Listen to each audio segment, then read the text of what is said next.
दशकं 30 वामनावतारम्। शक्रेण संयतिहतो बिबलिर्महात्मा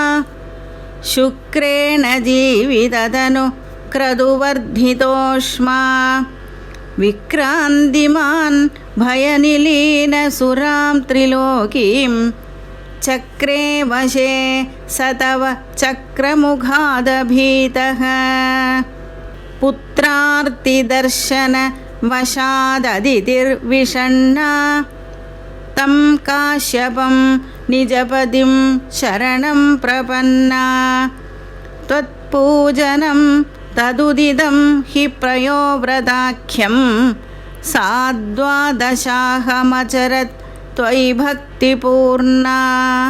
तस्यावधौ त्वयि निलीनमतेरमुष्याः श्यामश्च दुर्भुजवपुः स्वयमाविरासीः नम्रां च तामिह भवत्तनयो भवेयं गोप्यं मदीक्षणमिति प्रलपन्नयासीः त्वं काश्यपे तपसि सन्निदधत्तदानीं प्राप्तोऽसि गर्भमदिते प्रणुतो विधात्रा प्रासूत च प्रकटवैष्णव दिव्यरूपं सा द्वादशी श्रवणपुण्यदिने भवन्तं पुण्याश्रमं तमभिवर्षति पुष्पवर्षैः हर्षाकुले सुरगणे कृततूर्यघोषे बद्ध्वाञ्जलिं जय जयेति नुतः पितृभ्यां त्वं तत्क्षणे पडुतमं पडुरूपमाधाः तावत् प्रजापतिमुखैरुपनीयमौञ्जी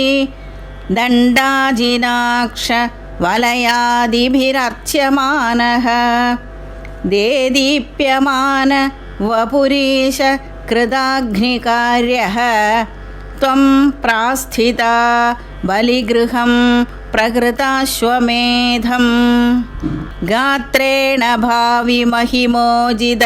गौरवं प्राग् व्यावृण्वतेव धरणीं चलयन्नयासि छत्रं परोष्मतिरणार्थमिवादधानः दण्डं च दानव जनेष्विव सन्निधातुं तां नर्मदोत्तरतटे हयमेधशालाम् आसेदुषि त्वयि रुचा तव रुद्धनेत्रैः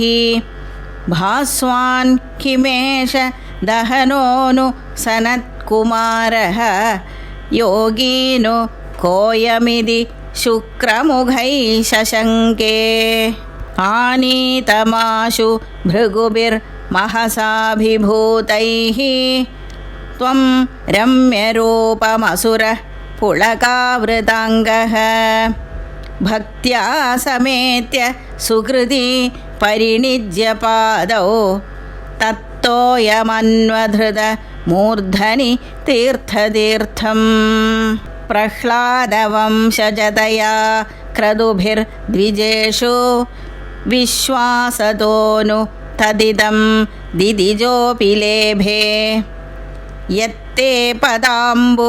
गिरिशस्य शिरोभिलाळ्यं सत्वं विभो गुरुपुरालय पालयेधाः।